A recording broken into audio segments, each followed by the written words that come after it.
नमस्कार दोस्तों, वाईसीटी के यूट्यूब प्लेटफॉर्म पे आप लोगों का स्वागत है। हम लोग पेट के पेपर सॉल्व कर रहे थे। पेट के सेकंड शिफ्ट के हम लोगों ने कल 30 क्वेश्चन किए थे। उससे आगे के क्वेश्चनों की बात अब हम लोग करेंगे। देखिए, अगला क्वेश्चन जो 31 है, 30 तक किए थे, ये क्वेश्चन मैथ से रिलेटेड है ना। तो इसको थोड़ा समझिए। क्या क्वेश्चन दिया है?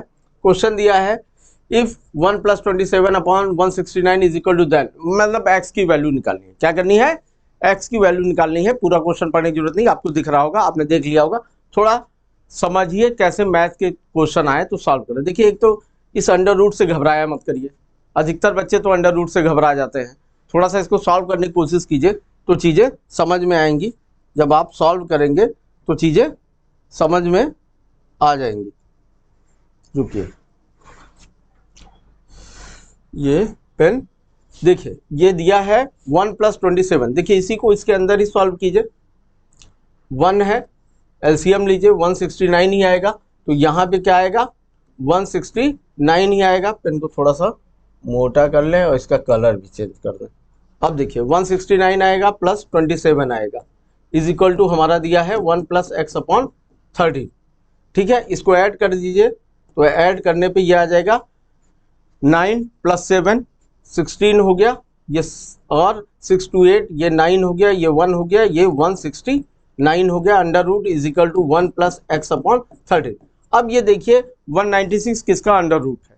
ठीक है, और 169 किसका अंडर रूट है? इसका अंडर रूट लिख दीजिए, फिर इस 1 को इधर ले आइए और इसमें माइनस कर दीजिए, आंसर आ जाएगा। देखिए, आपको एकदम आराम से, अब मैं इसकी व्याख्या दिखाता हूं तो आपको समझ में आएगा कितने आराम से ये क्वेश्चन हुआ है। ये देखिए, 1 + 27 169, ये स्टेप नहीं दिया था इसलिए मैंने आपको बता दिया वहां पे। ये दोनों को ऐड किया, 196 169, 196 14 का एलसीएम है और 169 13 का, और इस 1 को इधर ले आए तो क्या हो गया? माइनस, इसको सॉल्व करने पे क्या आ गया? 1/13 इज इक्वल टू x/13। तो x इज इक्वल टू क्या आ गया? 1 आ गया। तो इसका आंसर क्या होगा? 1 होगा। इस तरह मैथ के क्वेश्चन को देख के हड़बड़ाइए मत। पैट में ऐसा नहीं है कि बहुत कठिन मैथ के क्वेश्चन पूछे जाते हैं। ग्राफ वाले पेपर आपने देखे, पिछले पेपर में ग्राफ के जो क्वेश्चन आए थे, कहाँ बहुत हार्ड थे, बहुत आसान क्वेश्चन थे। बस ध्यान से देखिए और चीजों को कीजिए। आते हैं नेक्स्ट क्वेश्चन पे।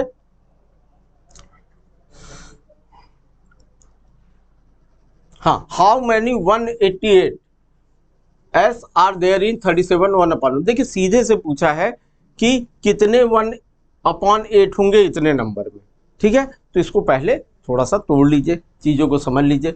इसको पहले 37 है, जैसे पेन यूज कीजिए और आगे चलिए।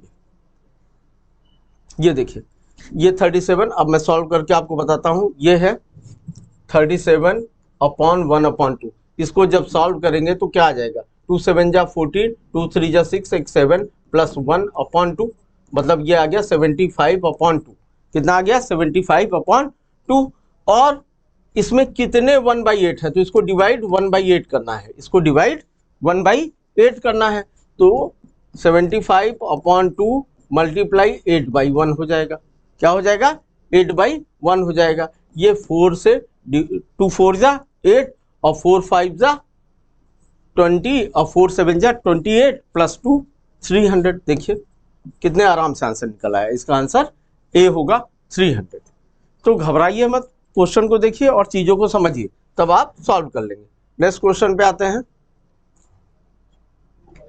नेक्स्ट क्वेश्चन हमारा है ये। देखिए, यहाँ पॉइंट दे रखा है, बस इतना ही है उसी तरह जो अंडर रूट वाला, लेकिन पॉइंट दे रखा है। इसको पॉइंट दोनों में सेम दे रखे हैं तो दोनों हट जाएंगे और ये हो जाएगा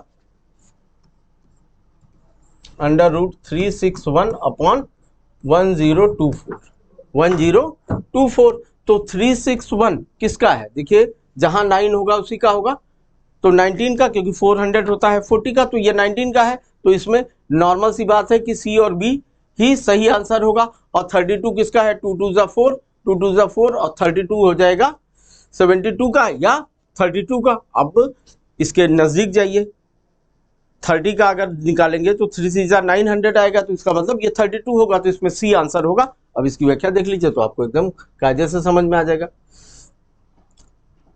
ये देखिए, 19 का हो जाएगा 361 और 32 102.4 का। कितना आसान क्वेश्चन है। बस पॉइंट लगने से आप घबराइए मत, ठीक है। नेक्स्ट क्वेश्चन पे आते हैं। ये पॉपुलेशन है एक टाउन की इंक्रीज की है, इसको थोड़ा सा समझ लीजिए। कंपाउंड इंटरेस्ट के हिसाब से पॉपुलेशन बढ़ती है, तो पॉपुलेशन जैसे इंक्रीज कर रही है 4% के हिसाब से, तो एकदम सीधा सा मतलब है, अगर पॉपुलेशन 100 मान लीजिए, पॉपुलेशन 100 मान लीजिए, तो इसको कर दीजिए 100 और कितने साल बढ़ी है 4% annually. The population of town increase 4% annually but it decrease by migration annually इतना 1/2%, वाल with the increase percent is 3 year. कितने 3 साल बढ़ती है पहले, कितना 4%। मल्टीप्लाई कर दीजिए और मल्टीप्लाई 104/100, ये हो गया 3 साल बढ़ती है। लेकिन इसी के साथ दिया है 1/2 लेस होती है। 1/2 का मतलब होता है 0.5, 1/2 का मतलब क्या होगा 0.5। तो इतना अब माइनस करते जाइए, तो इतना माइनस करेंगे तो 100 में से 0.5 माइनस होगा तो क्या आएगा 99.5। तो अब यहाँ पे 3 साल कर दीजिए 99.5 multiply divide by 100, multiply 99.5 divide by 100 और 99.5 डिवाइड बाई 100। इसको इस तरह से कर दीजिए और इसके बाद जो भी आए मल्टीप्लाई करके आंसर निकाल लीजिए। देखिए अभी इसकी व्याख्या में आपको समझ में आएगा। ये देखिए, ये देखिए 104 मल्टीप्लाई 100, 104 और 99.5, 99.5 3 ईयर डिक्रीज की और 3 ईयर इंक्रीज की। इसी को सॉल्व कर दीजिए तो ये आया 110। तो हमने पॉपुलेशन मानी थी कितनी 100, लेकिन इसको बताना है परसेंटेज में, तो 100 है इसलिए परसेंटेज कितनी वृद्धि हुई है, इसको माइनस कीजिए 10.8% की वृद्धि हुई है। एकदम आसान सा क्वेश्चन है, बस आप देख के कंफ्यूज हो जाते हैं थोड़ा सा। इसको जब आप कंपाउंड इंटरेस्ट के क्वेश्चन सॉल्व करेंगे तो ये वहाँ पे मिल जाएगा। पॉपुलेशन इंक्रीज और डिक्रीज, जब भी इंक्रीज हो तो 100 में प्लस कर दीजिए, जब भी डिक्रीज हो तो 100 से माइनस करके मल्टीप्लाई डिवाइड बाई 100 कर दीजिए, इसी तरह तो ये आंसर निकल जाएगी आपके। आते हैं नेक्स्ट क्वेश्चन पे। एवरेज, एवरेज दिया है 13 लोगों का एवरेज दिया हुआ है, ठीक है। उसके बाद पूछा है 13 परिणामों का औसत 68 है, पहले 7 का औसत 63 दिया है, तो पहले टोटल का निकाल लीजिए। टोटल का निकालने के लिए क्या कर दीजिए 13 मल्टीप्लाई 68, पहले 7 का तो 7 मल्टीप्लाई 63, आखिरी 7 का तो 7 मल्टीप्लाई 70। इन सब की वैल्यू निकाल लीजिए। तो इसकी जो वैल्यू निकलेगी और इसकी जो वैल्यू निकलेगी, इन दोनों में डिफरेंस रहेगा, इन दोनों को जोड़ लीजिए और इसकी वैल्यू टोटल की वैल्यू और इसमें से माइनस कर दीजिए, तो 7वें व्यक्ति की वैल्यू निकल जाएगी। देखिए अब इसकी व्याख्या देख लीजिए, तब आपको समझ में आ जाएगा कितने आराम से ये क्वेश्चन हुआ है। ये देखिए प्रथम 13 परिणामों का योग क्या हुआ 13 मल्टीप्लाई 68, 884 हो गया। 7 परिणामों का योग क्या हो गया 441 हो गया और अंतिम 7 परिणामों का योग क्या हो गया 490 हो गया। तो 7वें का परिणाम क्या हो गया, इन दोनों का प्लस माइनस 80 और 47 हो गया। देखिए कितने आराम से निकल गया। इसी तरह अगर शुरू के 5 पूछे तो 5 को मल्टीप्लाई कीजिए, शुरू के 3 पूछे तो 3 को कीजिए, आखिरी के जो बचे फिर उनको कर लीजिए। ये एकदम बहुत आसान, औसत वाले एवरेज वाले जो क्वेश्चन होते हैं ये बहुत आसान होते हैं। बेसिक 6, 7, 8, 9, 10 की अगर मैथ आपको आती है तो बड़े आराम से इसको आप सॉल्व कर सकते हैं, इसके लिए परेशान नहीं होना है। व्याख्या समेत इस बुक में दिया ही गया है। अगर आप इसकी बुक ई बुक के माध्यम से लेते हैं या हार्ड कॉपी भी खरीदते हैं तो उसमें व्याख्या समेत दिया गया है। ये बुक के ही क्वेश्चन मैं डायरेक्ट पढ़ा रहा हूँ, बुक में इसी तरह व्याख्या की गई है और उससे क्या रहेगा आपको बहुत आराम रहेगा, आने वाले पेट के एग्जामों में बहुत फायदा आप लोगों को मिलने वाला है। आते हैं नेक्स्ट क्वेश्चन पे। नेक्स्ट क्वेश्चन हिंदी से रिलेटेड है। तीक्ष्ण, तीक्ष्ण माने तेज होता है, तीक्ष्ण का विलोम क्या होगा त्रिव, तृष्णा, त्यागी, कुंठित, क्या होगा कुंठित। शार्प का ब्लंट, इंग्लिश में भी याद रख लीजिए शार्प का ब्लंट होता है, तो तीक्ष्ण का क्या होगा कुंठित। तो इसका आंसर क्या होगा डी, 36 का डी। ये बहुत आसान विलोम शब्द है। देखिए विलोम शब्द पे हमेशा कुछ शब्द याद कर लीजिए, जो लास्ट ईयर एग्जाम में आए हुए शब्द है वो बहुत इंपॉर्टेंट है। कुछ नए शब्द उनको आप लिख लीजिए, है ना। आप किताबें खोलते हैं उसमें देखते हैं आप हजार आपको शब्द विलोम दे रखे हैं, तो आप 1000 पढ़ने की बजाय उसमें से छाटिए कि किसका नहीं आ रहा। अब आशा का निराशा है, आपको आता है तब भी आप उसको बार बार पढ़ रहे हैं, तो उससे क्या होता है आपका टाइम लॉस होता है। एक पेपर कॉपी लीजिए, उसको उठा के लिख लीजिए जो हार्ड है, जो आपको नहीं आ रहा है उन्हीं को लिखिए, उन्हीं को पढ़िए। जो आसान है वो तो आप कर ही लेंगे एग्जाम में। नेक्स्ट क्वेश्चन देखिए यहाँ दिया भी है। तीक्ष्ण का कुंठित, त्रिव का मंथ, तृष्णा का तृप्ति और त्यागी का गृह। व्याख्या भी कर दी गई है और जो शब्द है उनकी भी अपोजिट दे दिए गए हैं। हालांकि हिंदी बहुत आसान आती है। गज बदन, गज बदन का मतलब जिसका समान हाथी के समान हो, तो हाथी के समान किसका बदन है? गणेश का है। तो मेघनाथ, गणपति, विष्णु, तो इसका पर्यायवाची किसका हुआ? गणपति का। गणपति के पर्यायवाची जैसे दामोदर है, लंबोदर है, लंबा है उदर जिसका, मतलब पेट जिसका लंबा है, तो ये सब गणपति या गणेश के पर्यायवाची है। गजबदन किसका हो गया? गणेश का पर्यायवाची है। देखिए गजबदन का पर्यायवाची शब्द विनायक, विघ्ननाशक, भवानी नंदन, गौरी नंदन, गजानन, गणेश, गणपति, लंबोदर, अंबिके, वक्रतुंड, तो इस तरह के पर्यायवाची आप याद कीजिए। ये पर्यायवाची आपको बहुत फायदा। अब यहीं पे थोड़ी सी एक चीज हम बताना चाहेंगे आप लोगों को, इस पे थोड़ा सा ध्यान दीजिए। जैसे आप पर्यायवाची करते हैं तो पर्यायवाची को कई हिस्सों में बांट लीजिए, कुछ हिस्सों में बांट लीजिए, उससे आपको बहुत फायदा होगा। पर्यायवाची आप देखेंगे एग्जाम में जो पूछा जाता है, या तो देवता के नाम के पूछे जाते हैं, या देवी के नाम के पूछे जाते हैं, या प्रकृति, प्रकृति का मतलब चांद, सूरज, धरती, हवा, इन सब के पूछे जाते हैं। देवता में आप जानिएगा विष्णु, गणेश, पार्वती, देवी में है ना लक्ष्मी, इन सब के पूछे जाते हैं। कुछ जानवरों के नाम जैसे गधे का, मोर का, सांप का, बंदर के, इन सब के पर्यायवाची लिख डालिए।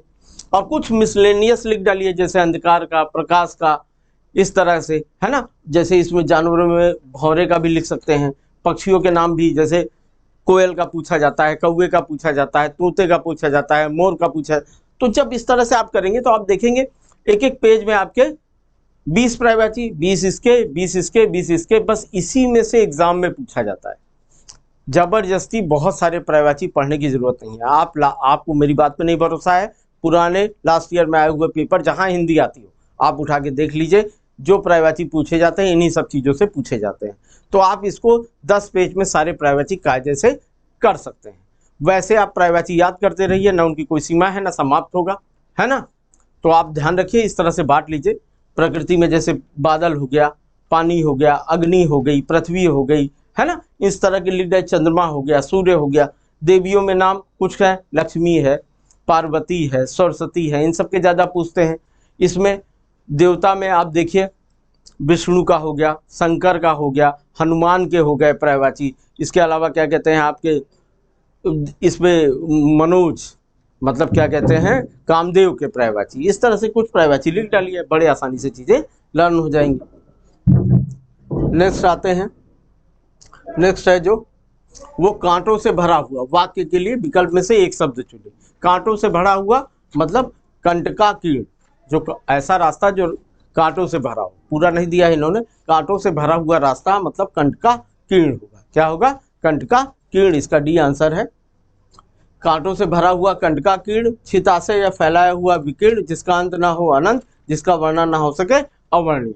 इनको आप पढ़िए और थोड़ा मतलब समझ के याद कीजिएगा तो आराम से एग्जाम में याद हो जाएंगे। दूध का दूध और पानी का पानी, ये मुहावरा है।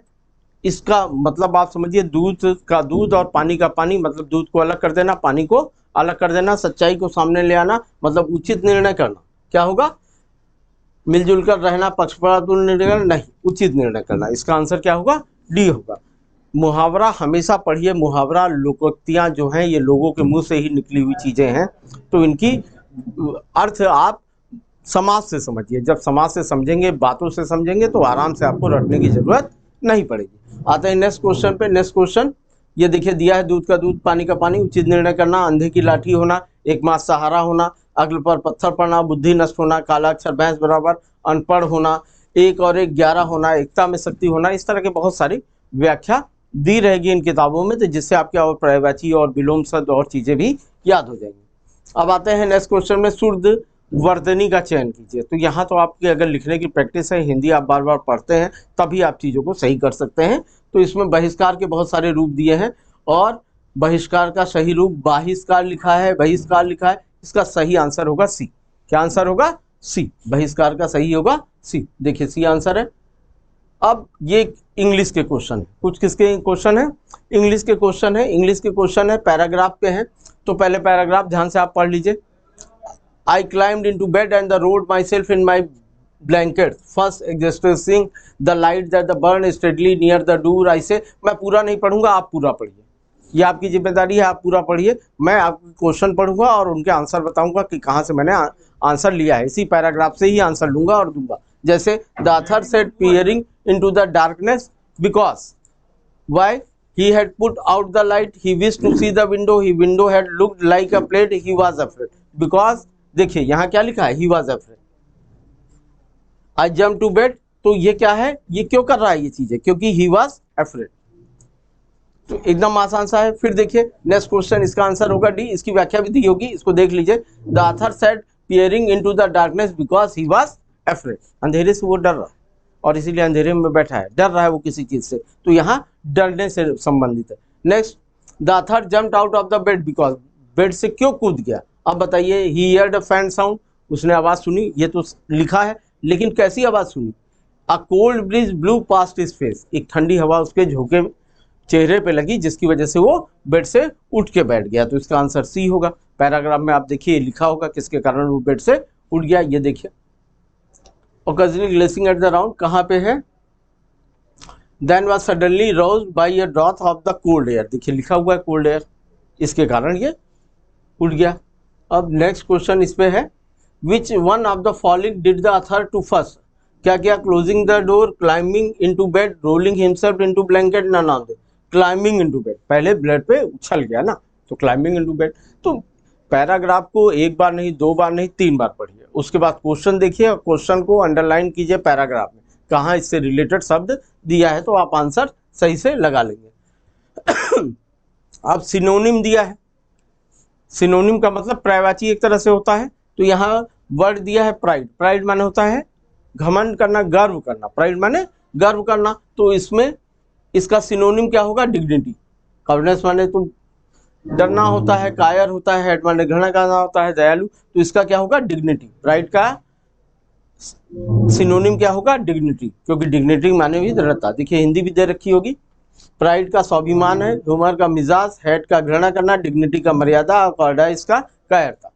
तो ये सारी चीजें दी रहती हैं, इनको आपको थोड़ा सा लर्न करना पड़ेगा, एंटोनिम सिनोनिम लर्न करने पड़ेंगे इंग्लिश के, क्योंकि चूंकि इंग्लिश थोड़ा सा तो टफ रहती है। गिव एंटोनी, एंटोनी देखिए कीन, तो कीन का अपोजिट क्या होगा, और ये तभी आप बना सकते हैं जब चीजों को समझें। तो कीन, कीन की मीनिंग पहले समझिए, तेज। अब देखिए कितना आसान हो गया।